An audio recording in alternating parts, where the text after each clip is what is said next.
Avant d'entamer cette dernière séquence, rappelons ce que nous avons vu sur les ondes gravitationnelles. Ce sont des ondes de déformation de l'espace-temps, des déformations sous forme de courbure qui se propagent dans tout l'univers. Les sources d'ondes gravitationnelles sont soit des explosions qui déplacent beaucoup de masse, soit des systèmes binaires d'étoiles. Et surtout, la mesure de ces ondes gravitationnelles nécessite une mesure extrêmement précise des distances. Typiquement, les distances que nous avons à mesurer pour identifier le passage d'une onde gravitationnelle sont entre 10-12 et 10-20 mètres. Alors, si on compare ça à la taille d'un proton, 10-15 mètres, ça paraît une tâche impossible. Il faut bien se rendre compte qu'il s'agit ici du mouvement de grandes quantités de matière, donc d'un très grand nombre de protons, et donc on peut mesurer le mouvement d'un très grand nombre de protons qui se déplacent de la même façon. Ceci reste une tâche extrêmement difficile, et pour ce faire, on utilise la lumière. Alors je vais vous rappeler l'histoire du mètre qui va vous montrer comment la lumière, petit à petit, est rentrée et a été utilisée pour faire des mesures de plus en plus précises. En 1791, la Révolution française crée le mètre étalon. L'Académie des sciences crée le mètre étalon et pendant un certain nombre d'années, il a suffi d'utiliser le mètre étalon pour avoir une précision suffisante. Et puis dans les années 60, on s'est rendu compte que le mètre étalon était insuffisant. Et donc on a changé d'étalon en utilisant la longueur d'onde du krypton 86.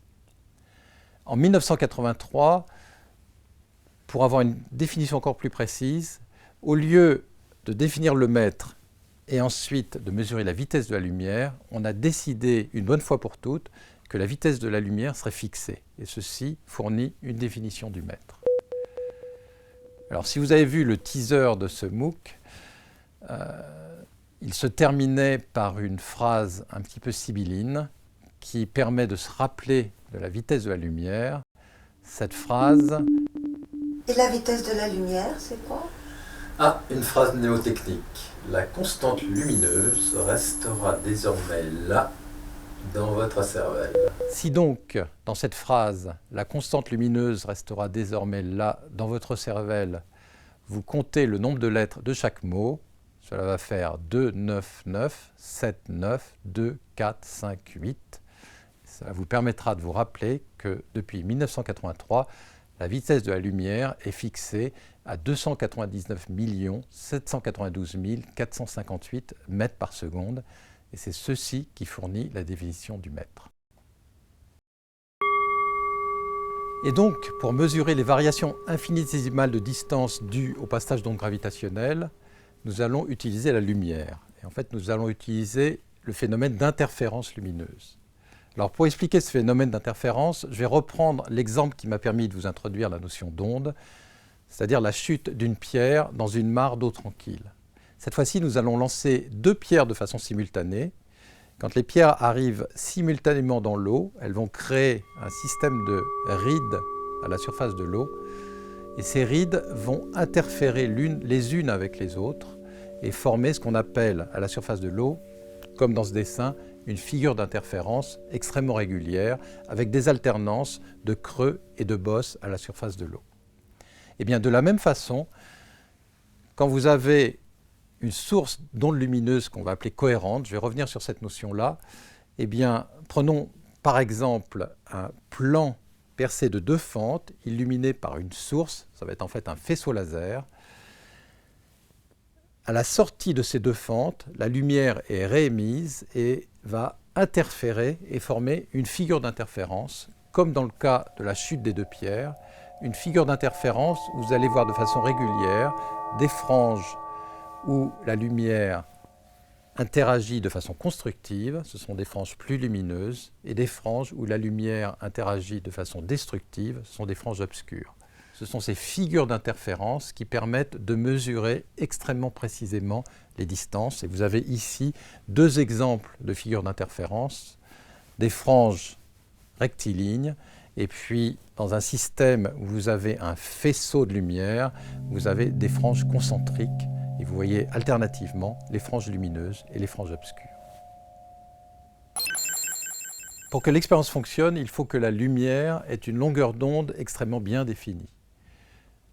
La lumière blanche, par exemple, est une superposition de longueurs d'onde. Si vous vous rappelez l'expérience que nous faisions dans la mare, si vous avez beaucoup de différentes longueurs d'onde, vous allez perdre le motif extrêmement régulier. Et bien de la même façon, dans le cas de la lumière, avec de la lumière blanche, toutes les longueurs d'onde vont se superposer et vous perdrez la figure d'interférence. Pour avoir une belle figure d'interférence, il faut une lumière de longueur d'onde bien précise, comme par exemple est fournie par un laser. La première expérience qui a utilisé le phénomène d'interférence pour mesurer les choses de façon extrêmement précise est en fait due à Michelson et Morley en 1887. C'est l'expérience qui a montré qu'il n'y avait pas d'éther et c'est une des expériences qui a conduit à la théorie de la relativité restreinte. Dans cette expérience, on utilisait ce qu'on appelle un interféromètre de Michelson, dont vous avez ici un schéma. Alors, dans un interféromètre de Michelson moderne, on utilise donc de la lumière laser, et vous avez un faisceau laser qui est émis et qui va tomber sur une lame semi-réfléchissante. Une lame semi-réfléchissante laisse passer une partie du faisceau et réfléchit l'autre partie. Donc une partie du faisceau va partir dans cette direction, l'autre est réfléchie dans cette direction-ci, orthogonale. À l'extrémité sont deux miroirs qui vont réfléchir la lumière en sens inverse, et donc on va recombiner cette lumière, et c'est en recombinant cette lumière extrêmement pure dont la longueur d'onde est très précise que va se produire le phénomène d'interférence, et donc on observe sur l'écran en bas une figure d'interférence du type de celle que je vous ai montrée. Alors, comment utilise-t-on ceci pour mesurer des distances extrêmement précises? Eh bien, la figure d'interférence va dépendre de la longueur de ces deux bras. Et si cette longueur bouge un tout petit peu, la figure d'interférence va bouger. Et donc, imaginez une onde gravitationnelle qui arrive dans cette direction de l'axe. Eh bien, les deux miroirs vont bouger très légèrement et ceci va induire un changement, une modification de la figure d'interférence sur l'écran. C'est cette modification-là que l'on va chercher à identifier pour identifier le passage d'une onde gravitationnelle. Et c'est en mesurant de façon très précise de combien la figure d'interférence est déplacée que l'on va pouvoir identifier le passage d'une onde gravitationnelle. Pour finir, deux clichés historiques. Le premier, l'interféromètre de Michelson. Vous voyez qu'il tient sur une table. Donc ça, c'est l'interféromètre de l'expérience de 1887. Et puis Michelson lui-même, observant les franges et le déplacement des franges dans son interféromètre. La taille des détecteurs nécessaires pour mesurer les ondes gravitationnelles est un petit peu plus grande que la table de Michelson et Morley. En fait, la taille de ces détecteurs doit être typiquement de l'ordre de la longueur d'onde du phénomène considéré. Or, nous avons établi dans la séquence précédente un lien entre longueur d'onde, fréquence et vitesse, qui est dans ce cas la vitesse de la lumière. Ceci veut dire que, par exemple, pour des sources du type du système binaire de pulsars, du type du pulsar de Hulse et Taylor, dont la fréquence est de l'ordre de 100 Hz, la taille attendue est 300 000 km par seconde divisé par 100 Hz, c'est-à-dire quelques milliers de kilomètres. Donc ça tient encore sur Terre, mais si on va vers des sources dont la fréquence est de l'ordre de 1 centième de Hertz, à ce moment-là, la taille attendue, c'est 300 000 km par seconde divisé par 1 centième, c'est-à-dire quelque chose comme plusieurs millions de kilomètres. Et évidemment, pour ce type de détecteur, on doit aller dans l'espace. Commençons par décrire les détecteurs d'ondes gravitationnelles qui ont été construits sur Terre dans les 15 dernières années sur le principe de l'interféromètre de Michelson. Alors, il est difficile d'avoir une taille beaucoup plus grande que quelques kilomètres. Et donc, si on veut avoir la taille optimale de quelques milliers de kilomètres, on est obligé d'utiliser certains subterfuges. L'un de ceux-ci consiste à, dans le principe de l'interféromètre de Michelson, rajouter sur les bras des lames semi-réfléchissantes, du même type que la lame centrale, qui vont avoir pour effet de laisser passer une partie de la lumière et d'en refléter une autre partie. Et donc la lumière va faire des allers-retours entre le miroir et la lame semi-réfléchissante le long des bras, ce qui va augmenter de façon effective la longueur des bras. Et on obtient comme ceci une longueur effective de quelques milliers de kilomètres. Les premières versions de ces détecteurs ont été construites il y a une dizaine d'années et aujourd'hui, on est en train de concevoir les versions avancées de ces détecteurs. Ces détecteurs avancés vont pouvoir observer les ondes gravitationnelles produites dans un rayon autour de la Terre d'environ 200 mégaparsecs. Et on s'attend à observer directement ces ondes gravitationnelles dans les 5 années qui viennent. Une des difficultés de ces détecteurs est à basse fréquence, parce qu'à basse fréquence, les ondes sismiques, qui sont typiquement à des fréquences de l'ordre de 10-1, 10-2 Hz, vont être responsables de variations de position des miroirs qui pourraient être méprises pour des ondes gravitationnelles. Et donc pour s'affranchir au maximum de ces ondes sismiques, on construit ces grandes suspensions, on voyait un exemple ici, qui permettent d'isoler au maximum ces interféromètres des ondes sismiques. En dessous de la fraction de Hertz, il faut de toute façon passer dans l'espace pour s'affranchir de ces ondes sismiques. En ce qui concerne les détecteurs dans l'espace, leur principe a été imaginé dès la fin des années 70, le début des années 80. L'idée est la suivante. C'est d'envoyer 3 satellites qui forment un triangle, ce qu'on appelle une constellation en triangle, et qui sont reliés entre eux par des faisceaux laser.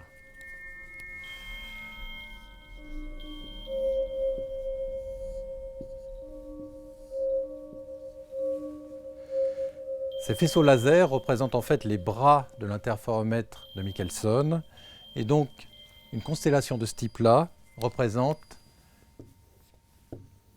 un interféromètre de Michelson. La longueur des bras est choisie de telle façon que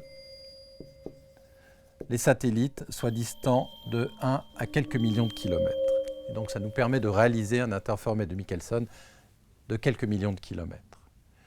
Alors dans le principe de la mission initialement considérée, ce qu'on appelle la mission LISA, nous avons des liens laser entre les 3 satellites, et donc nous avons en fait plusieurs interféromètres de Michelson dans ce triangle. J'en ai dessiné un, en voici un second, et voici le 3e. Dans chacun des satellites, nous allons avoir des franges d'interférence, et c'est le déplacement de ces franges d'interférence qui va nous permettre d'identifier le mouvement relatif des satellites les uns par rapport aux autres, et donc le passage d'une onde gravitationnelle. La difficulté est de s'assurer que le mouvement des satellites n'est dû qu'à la gravitation, et c'est en fait des masses qui sont à l'intérieur des satellites, qu'on appelle des masses tests, qui nous permettent de repérer les distances entre satellites. Ces masses tests sont protégées par les satellites qui se repositionnent en fonction des perturbations, vents solaires, micrométéorites, etc. La constellation est en mouvement autour du Soleil sur une orbite qu'on appelle héliocentrique qui suit la Terre et qui, en une année, fait le tour du Soleil.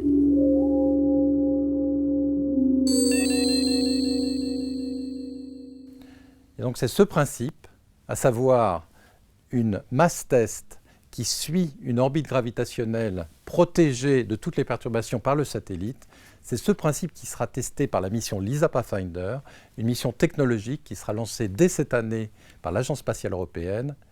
Et en fonction du succès de cette mission, sera décidé l'observatoire gravitationnel LISA et la date exacte de lancement de cet observatoire. Résumons donc ce que nous avons appris pendant cette semaine sur les ondes gravitationnelles. Les détecteurs d'ondes gravitationnelles sont de très grands détecteurs, que ce soit au sol ou encore plus dans l'espace, et le principe de mesure repose sur l'interférométrie. Les détecteurs terrestres vont permettre de détecter les sources dans l'univers relativement proches de nous. Ils ont atteint une sensibilité qui devrait permettre d'observer ces ondes gravitationnelles dans les 4 ou 5 années qui viennent. Quant à l'observatoire d'ondes gravitationnelles LISA, Lui, il permettra d'observer des sources d'ondes gravitationnelles qui viennent de tout l'univers.